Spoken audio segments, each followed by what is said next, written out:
Salam dəyərli izləyicilər, hər birinizi salamlayıram.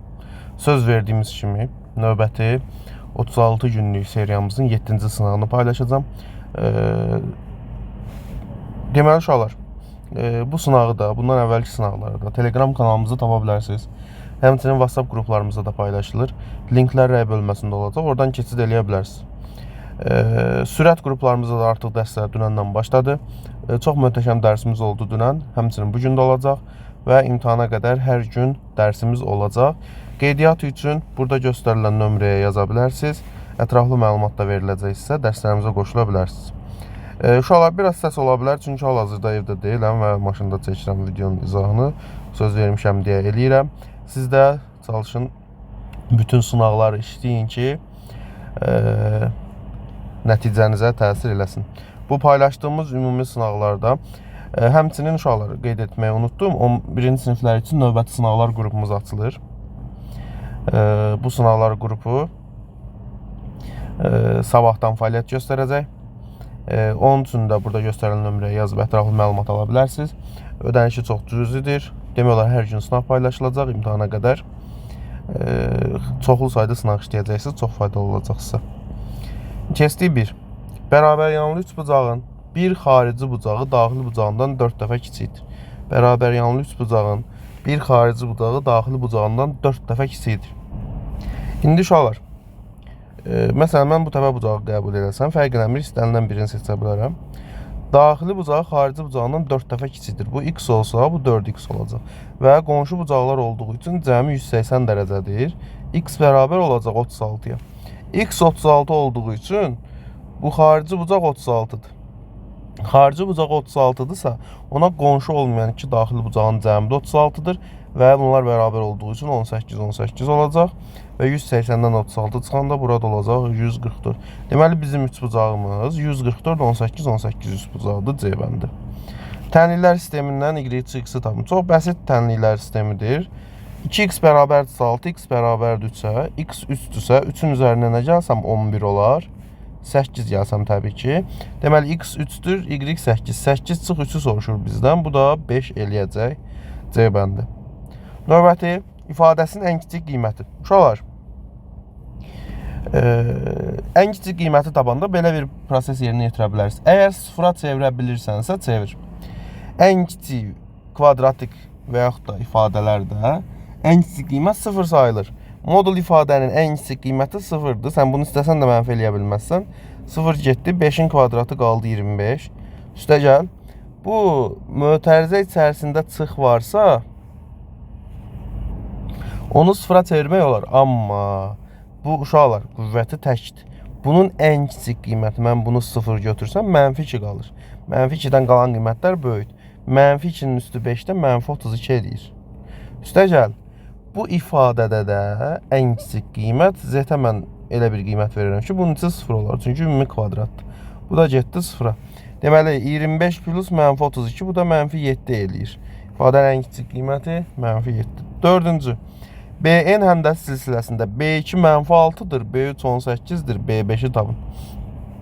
Uşaqlar, mənfi 6-nı nəyə vursam 18 eləyər? Q nədir? Mənfi 3-dür də. Mənfi 6-nı mənfi 3-ə vursam müsbət 18 eləyər. Q-si mənfi 3-dür. B5-i də mən belə yaza bilərəm. B3 vurulsun Q kvadrat. B3-ün yerinə yazaram 18. Vurulsun. Q də mənfi 3-dür, kvadratı 9. 9 da 18-ə vuranda 162-dir bəndə. P çoxədlisin, 5-ci sual. P çoxədlisinin qüvvəti 4-dür. Mən onda P-yə deyərəm x üstü 4. İndi bu çoxədli deyir, amma mən bir hədli kimi yazıram. Heç bir problem yaşamayacaq. Q çoxədlisinin qüvvəti 10-dur. Q-yə də deyərəm x üstü 10. Onda bizə deyir P çıx Q. Yəni x üstü 4 çıx x üstü 10. Kənardan kvadratı vurulsun x üstü 10. Bunun qüvvətini soruşur. Uşaqlar, biz çoxədlinin qüvvətini tapanda ən böyük seçirdik. 2-ni vurarsan ona 20. Olacaq x üstü 20 vurulsun. Çöldə də x üstü 10 var. Bu da olacaq x üstü 30. Hansı variant? B variantı. 6. AB parçasının A ucundan müstəvi keçirilmişdir. Müstəvin həmişə aşağıda, parçanı belə çəkmək lazımdır. Bu A'dır, bu da B olsun. Parçanın B ucundan və onun C nöqtəsindən bu müstəvini B1 və C1 nöqtəsində kəsən paralel düz xəttlər keçirmişdir. Bu B1 olsun, bu da C olsa C1 olsun. AB bütöv 16'dır. B1 8'dir. C1 3'dür. AC'ni tapın. Bura X'dir. Bütöv də 8. Oxşarlıqdır uşaqlar. Baxın 8'in AB bütöv 16'dır daha doğrusu. 8'in 16'ya nisbəti. Daha doğrusu 8 böl 16. 2 dənə oxşar üçbucaqdır. Bu 8'in bu 16'ya nisbəti. Bu 3'ün buradakı X'a nisbəti. Və salam. Çarpaz vurarıq. 8x bərabərdir 3, 16'ya vuranda 48. X də bərabərdir 6'ya. Yəni Y bəndi. Diaqonalları cəmi 42 və tərəfi 15 olan rombun sahəsini tap. Yəni D1 plus D2 bərabərdir 42. A'sı da 15'dir. Bizə deyir ki, sahəsini tap. İndi uşaqlar, rombun sahə düsturları 2-dən. D1 vurulsun D2 bölünsün 2. A kvadrat sinüs alfa bölü 2. Burada sinüslə bağlı bir şey yoxdur. Biz sahə tapırıqsa diaqonalların sahə düsturundan istifadə edəcəyik. İndi bir dənə romb çəkək bura. Yəqin ki, rombun tam olaraq nə olduğunu bilirsiniz uşaqlar. Məsələn, rombda uşaqlar tərəf 15'dir. Baxın. Bunu da birləşdir. Bu dəqiqə uşaqlar. Baxın D1 böl 2'dir. Bu da D2 böl 2'dir. Bunu biraz kisildə rahat görün uşaqlar. Bu da A'dır. Baxın bunun kvadratı bərabərdir bunun kvadratına da düzdür. Pifaqor teoremi. D1 böl 2'nin kvadratı olacaq D1 kvadrat böl 4. Üstə gəl. D2 kvadrat böl 4 bərabərdir 225'e. Hər tərəfi 4'ə vursa D1'in kvadratı plus D2'nin kvadratı bərabərdir. Bunu 4'ə vuranda eləyəcək 900. İndi bu rombu silirəm buradan, artıq buna ehtiyac yoxdur. Buna da müxtəsər roma düsturun, köməkçi müxtəsər roma düsturunu tətbiq eləsək, D1 plus D2'nin kənardan kvadratı üstə çıxılsın 2 dənə D1, D2 bərabərdir 900. Uşaqlar D1 plus D2 42'dir. Burada olacaq 42'nin kvadratı çıx 2 dənə D1, D2 bərabərdir 900. İndi burada da biz nə edəcəyik? Təbii ki, 42'nin kvadrata yüksəldə bilərik, ehtiyac yoxdur. 2 dənə D1, D2 bərabərdir 42'nin kvadratı çıx 900. 900 da 30'un kvadratıdır da uşaqlar. Diqqətlə baxın. Olacaq 2 dənə D1, D2 bərabərdir. Kvadratlar fərqi ilə yazsam 42 çıx 30. 42 plus 30. Onda olacaq 2 dənə D1, D2 bərabərdir. 42'dən 30 çıxanda 12. 42 ilə 30'u toplayanda 72. İndi bizdə D1 sahə düsturu belədir uşaqlar. D1, D2 böl 2. Onda hər tərəfi 4'ə bölsəm sahə düsturunu tapmış olarım. Olacaq D1, D2 böl 2 bərabərdir. Bu 4 ilə bu gedər 3 qalar. 3'ü də 72'yə vuranda 216 eləyir, səhv etmirəmsə. Yəni A bəndi. Hesab səhv eləsəm uşaqlar qeyd eləyin rəy bölməsində.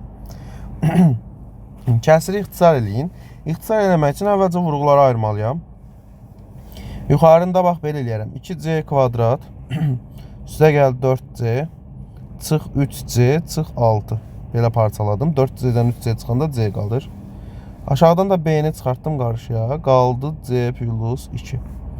İlk ikisindən 2C'ni çıxararam. C plus 2 qalar. İkincidən də mənfi 3 çıxararam. C plus 2 qalar. Burada da C plus 2. O da bərabərdir. Yuxarıdan C plus 2'ni vuruq kimi qarşıya çıxarsaq 2C çıx 3 qalacaq. Aşağıda da B vurulsun C plus 2. C plus 2'lər də gedəcək. Qalacaq 2C çıxılsın 3 bölünsün B. 2C çıx 3 bölünsün B, yəni C bəndi. 9. Məftilin ucundan 9'da 1 hissəsi qədər kəsilərsə, məftilin orta nöqtəsi 5 cm yerini dəyişir. Məftilin əvvəlki uzunluğunu tapmış. Uşaqlar, çox rahatdır bu tip suallar işləmək. Sadəcə məntiqini tutmağınız lazımdır.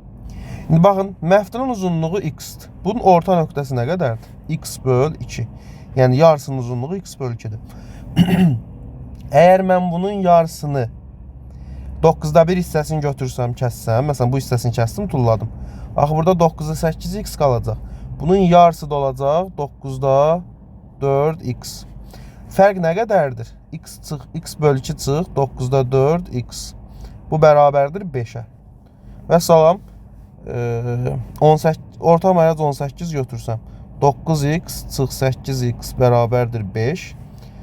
X bölü 18 bərabərdir 5. Buradan da x bərabərdir 90'a. Və salam, yəni B bəndi. 10-cu sual. 1 çıxılsın kosinüs 2 alfa, vurulsun 1 çıxılsın kotangesinin dərəcəsi 4 alfa, ölünsün 1 kotanges kvadrat alfa. Uşaqlar, bu ifadə ilə hələ ki işim yoxdur. Diqqətli olun, 1 çıx kosinüs 2 alfa. Bunu kvadratlar fərqi kimi açaram. 1 çıx kotangens kvadrat alfa, 1 plus kotangens kvadrat alfa.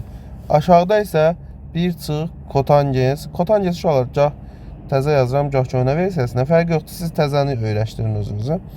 Bununla bu ifadə gedər. Və bərabərdir.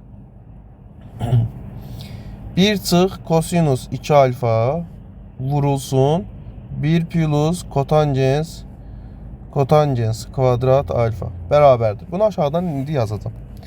Uşaqlar, mən 1 çıxılsın kosinüs 2 alfanın yerinə, bax bunun yerinə yazaram 2 dənə kosinüs kvadrat alfa çıx 1. Mötərizəni də vurub atanda bunlar biri-birindən gedərmi, getməz. Mən istəyərəm 1 getsin, ona görə çıxılsın 1 çıx 2 sinus kvadrat alfa yazaram. 2 qat argumentin açılışı. Vurulsun 1 plus kotangesinin değerini yazaram. Kosinüs kvadrat alfa böl sinus kvadrat alfa. O da bərabərdir. İndi birincinin açılışını yazanda olacaq 1 çıx 1. Üstə gəldi 2 dənə sinus kvadrat alfa. Vurulsun, bunu da orta mərcə gətirəndə sinus kvadrat olacaq. 1'i sinus kvadrata vuranda olur sinus kvadrat alfa. Üstüne de yanında kosinüs kvadrat. Sinus kvadrat plus kosinüs kvadrat da bize 1 verir. Buradaki 1 ilə 1 gedəcək. Baxın uşaqlar, 2 dənə sinus kvadrat alfa vur. 1 böl sinus kvadrat alfa. Sinus kvadratlar getdi. 2'ni 1'ə vuranda oldu 2, yəni D bəndi. Sualdan uşaqlar qorxmaq lazım deyil. Şahid qədər sadə suallar olurlar adətən. Bərabər tərəfli üçbucağın oxşar üçbucağı verilib. Oxşarlıq əmsalı 5'dirsə, perimetrlərin nisbəti də 5'dir. Uşaqlar, bütün uyğun elementlərin nisbəti oxşarlıq əmsalına bərabərdir. Bir istisna var, o da sahədir. Sahədə kvadratı ilə 25 olmalıdır. Məsələn, ədədlərin ədədi ortası 100'dür. M, N, K ədədlərinin. Yəni, M plus N plus K böl 3 bərabərdir 100'ə. M plus K bərabərdir 300'ə. ABC ədədlərin ədəd ortasını soruşur bizdən. Şuralar MNK'nın, baxın MNK'nın, M'in yerinə yazaram A plus B. N'in yerinə yazaram B plus C. K'nın da yerinə yazaram A plus C bərabərdir 300. Şuralar hər birindən 2 dənədir. Olacaq 2 dənə A, üstə gəl 2 dənə B, üstə gəl 2 dənə C bərabərdir 300. O zaman olacaq A plus B plus C bərabərdir 150. Bizə də deyir ki, bunların ədəd ortasını tapın. A plus B plus C böl 3. Ədəd orta belə hesablanacaq. A plus B plus C də 150'dir. 150'ni də 3'ə bölsəm eləyəcək 50. Və salam, cavabımız oldu 50 A bəndi. Növbəti 13-cü sual. Deməli, uşaqlar, mən bunu tərsini yazaram. Baxın, x kvadrat plus y kvadrat bölünsün x, y bərabərdir. Bu 10'da 4 deyil. Bunun tərsini yazaram 4'də 10. Hətta ixtisar eləyərəm 2 tam 2'də 1 yazaram. 2 tam 2'də 1. Hə, olsun hələ ki belə. Sonra uşaqlar, bu hissədən görün nə yazacağım. Bunu tək-tək böləndə x kvadratı bölərəm x, y-ə. Üstə gələrəm y kvadratı bölərəm x, y-ə. Bərabər eləyərəm 2 tam 2'də 1'ə. Bu kvadratla bu gedər. Qalacaq x bölü y. Üstə gəl. Bu kvadratla da bu gedəcək. Qalacaq y bölü x. Bərabərdir. Bunu da yazaram. 2 plus 1 bölü 2. Fikir versəz əgər, x bölü y ilə y bölü x bir-birinin tərsi olan ədədlərdir. Həmçinin 2 ilə 2'də 1 də bir-birinin tərsi olan ədədlərdir. Deməli, burada x bölü y-ə 2 qiymət qalır. Ya 2'dir, ya da 2-də 1. Hər iki halda doğrudur. Təbii ki, buna T1 bölü T deyib tənlik kimi də tapa bilərsiniz. Yenə eyni cavab alacaqsınız. 2-dən kök tapdıq. 2 və 2-də 1. Bizə deyir ki, nisbətin kiçik qiyməti. Kiçik qiyməti də 2-də 1-dir. Böyük qiymətini soruşsa cavab 2 olacaqdır. 14. Mağazada satılan əşyanın qiyməti 400 manatdır. Bu əşyadan 2 ədəd alana biri 60% endirimlə verilir. 2 ədəd əşyaya nə qədər pul verildi? Uşaqlar, 400 manatdır. Mən birincini 400 manat verdim, aldım. İkincisini alanda 400 manatın 60% qədər endirim olacaq mənə. 400-ün 60%-ni taparam, vuraram 60-a, bölərəm 100-ə. 240 manat endirim olacaq. 400-dən də 240 çıxsam qalacaq 160. Deməli, ikinci əşya mənə 160 manata belə deyək, satılacaq. 400 manat əvvəlcə vermişdim. 160-da ikincini verib alıram. Toplamda olur 560 manatdır bəndi. Növbəti 15-ci sual. Uzunluğu 8 pi santimetr olan çevrənin daxilinə çəkilmiş bərabəryanlı trapesiyanın diaqonalı yan tərəfə perpendikulyardır. Trapesiyanın yan tərəfi radiusa bərabər olarsa, bu trapesiyanın perimetrini tapın. Uşaqlar, çox bəsit olacaq sualın həlli.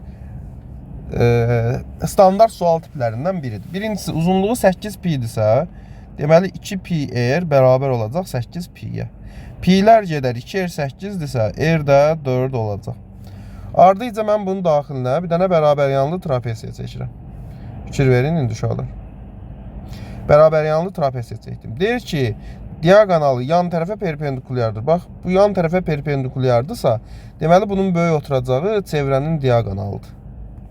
Ardıca deyir ki, yan tərəf də radiusa bərabərdir. Bax, bu r-dir. Uşaqlar, bu r-dirsə, axı bura 2r-dir diaqonal olduğu, diametr olduğu üçün. Deməli, bura 30 dərəcə olub da. Onda bura 60 dərəcə olacaq. Əgər bura 60 dərəcədirsə, deməli toplam bura 120 dərəcədir. 120-dirsə 90 olduğu üçün bura qalır 30. Həmçinin uşaqlar, bərabəryanlı trapeziyat deyə bura 60-dırsa, bura da 60-dır deyə bura da 30 olur.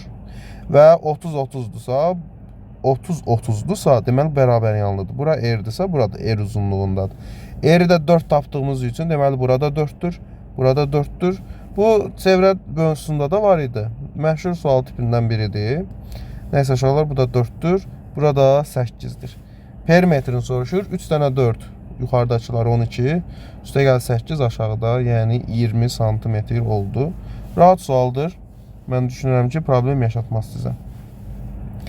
16. A ədədi B ədədindən 40% azdır. Məsələn, mən o zaman B-yə deyərəm 100, A-ya deyərəm 60. 40% azdır həqiqətən. B ədədi A ədədindən neçə faiz çoxdur? B ədədi A ədədindən. Nədən deyirsə onu 100% götürün.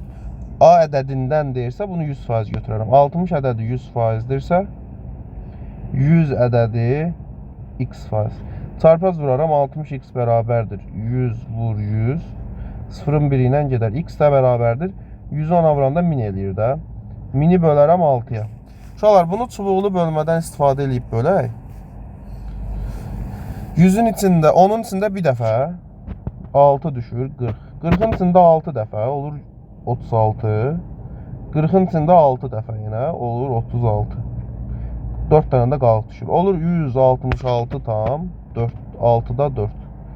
6-da 4, ixtisar eləsək 3-də 2. 166 tam 3-də 2% də budur. Baxın, 166 tam 3-də 2% budur. Neçə faiz çoxdur? 66 tam 3-də 2%. Çünki biri 100-dür, digəri 166 tam 3-də 2-dir. Ona görə də olacaq D bəndi. 17-ci sual.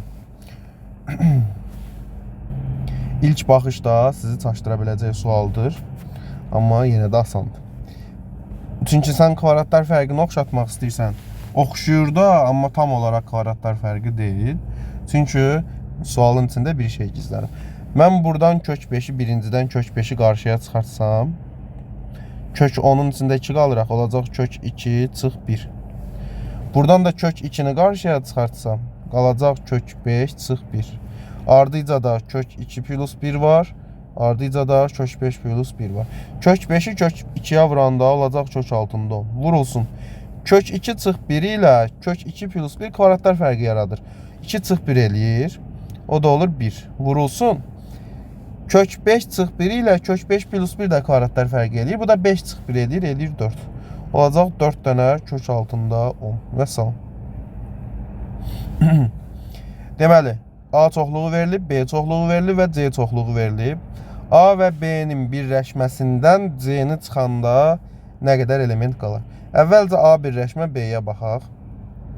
Kiçikdən başlayaq. 2 hər ikisində var. Birincide var, ikinizdə yoxdur. 3 hər ikisində var. Ortaqları silək. Sonra 4 yoxdur, 5 var. Üçüncüdə, ikincidə var. 5-i də sildik. 6 hər ikisində var. Birini götürərəm. Sonra 7 var. Hər ikisində. 7-ni də silərəm. Sonra 8 var. Sonra 9 var. Bunlar getdi. 10 digərində var.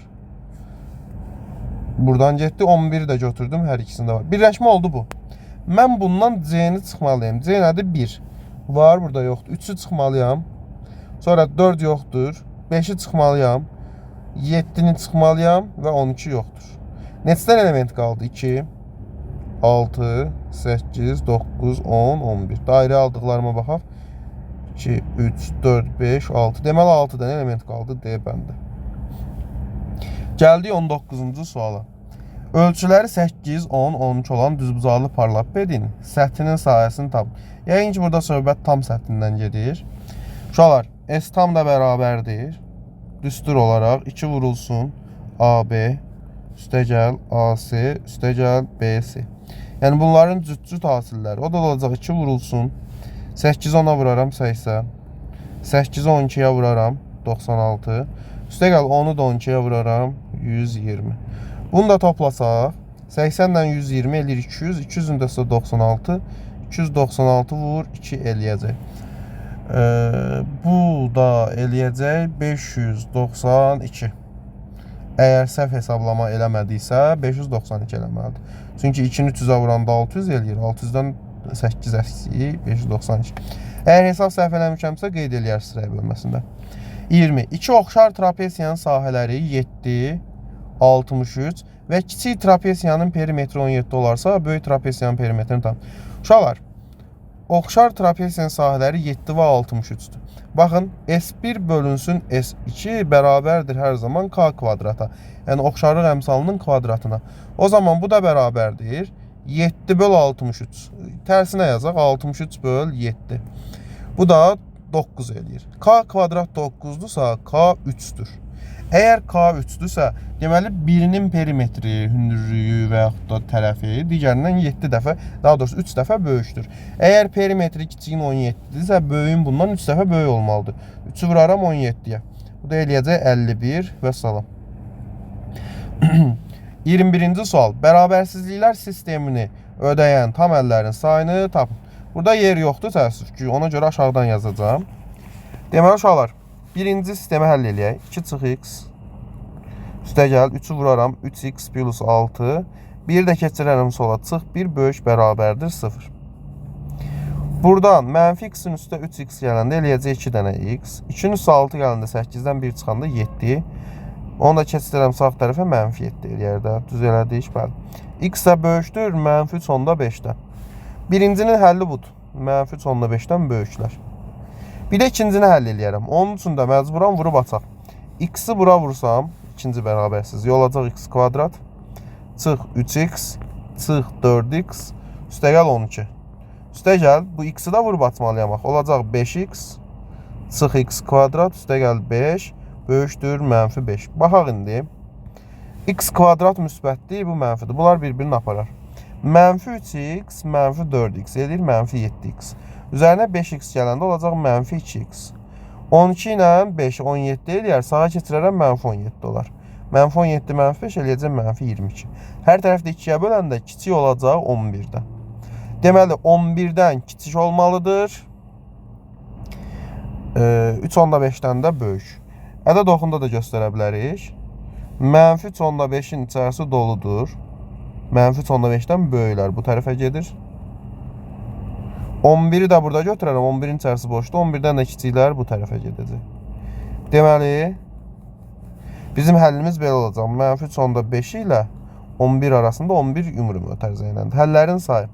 İndi uşaqlar saymaq lazım. Baxın, mənfi 3/5 dən kiçik mənfi tam əllərdən danışır da.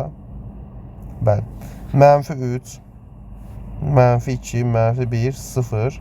Sonra 1, 2, 3, 4, 5, 6, 7, 8, 9 və 10.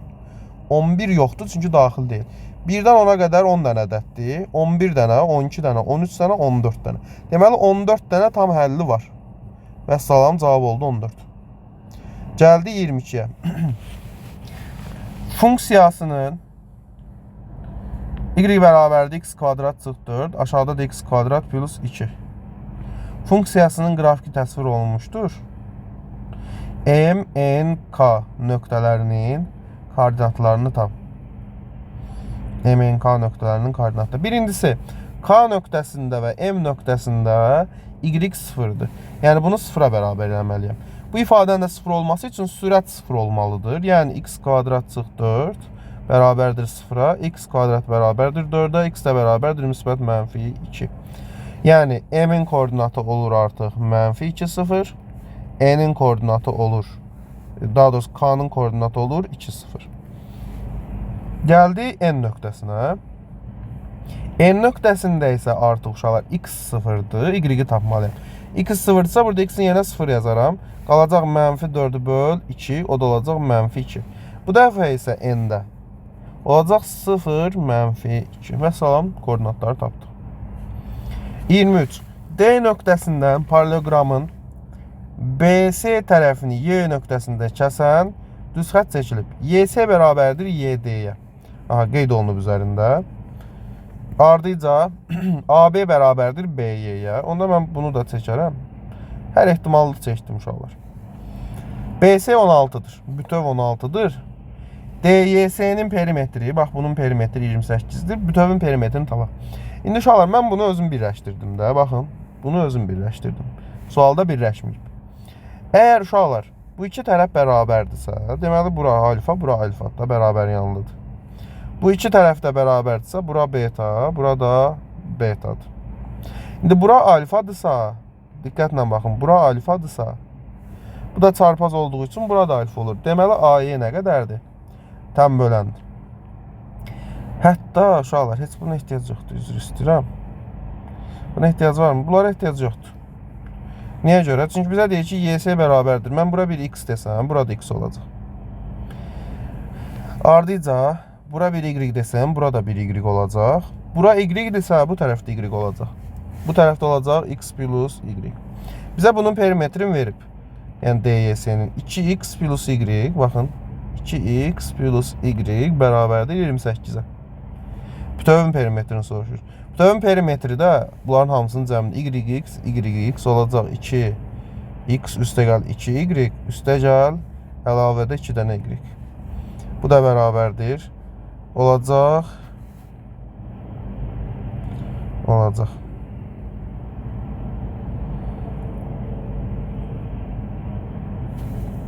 2x plus 4y. İkini də çıxarsam qarşı x plus 2y bərabərdir. Hə uşaqlar, burada elə bir biraz yanlışlıq var sualda. Çünki uşaqlar BC-nin verib də bizə. BC 16'da. BC 16 nə deməkdir? X plus y də 16'dır. X plus y bərabərdir 16'ya. Yuxarıdan aşağını çıxsam, y-lər gedər. 2x-dən x çıxanda x qalar. X bərabərdir 12'ya.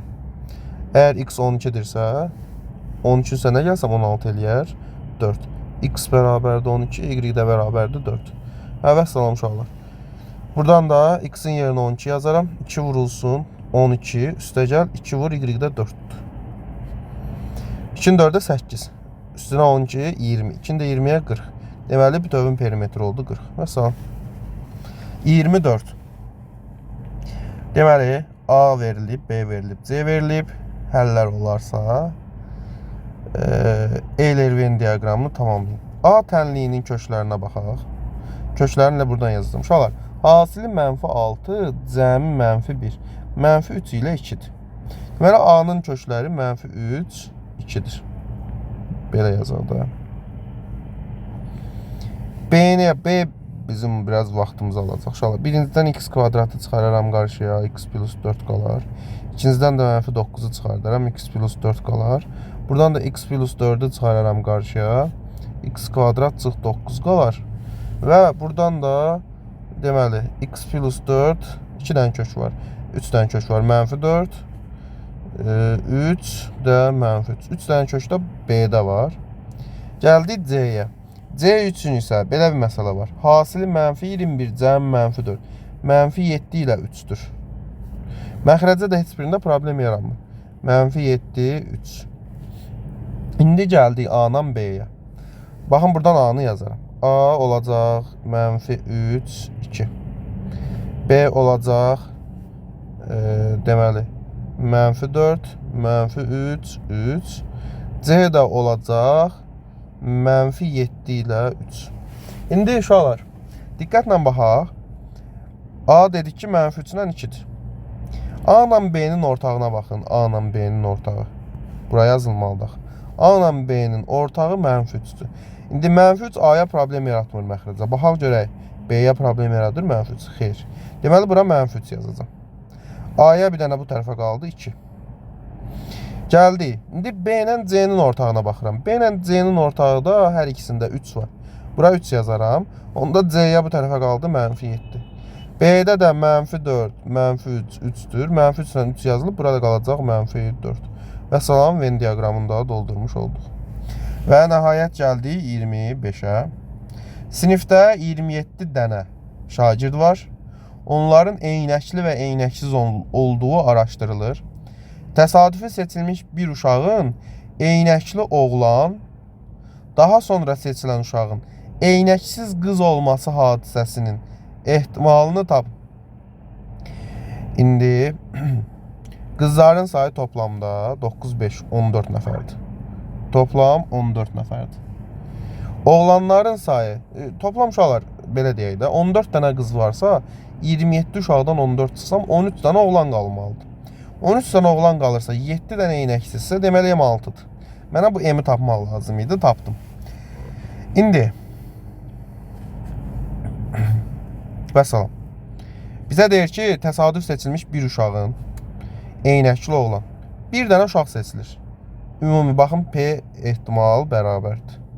Məxrəcdə 27, yəni 27 uşaqdan biri seçilir. Eynəkli oğlan. Eynəkli oğlan 6 dənədir. Oldu 27'də 6. Sonra, daha sonra seçilən uşağın eynəksiz qız. Ardıcıl seçim olduğu üçün vururam. Amma uşaqlar asılı ehtimallardır. Ona görə birini seçdim axı artıq uşağı.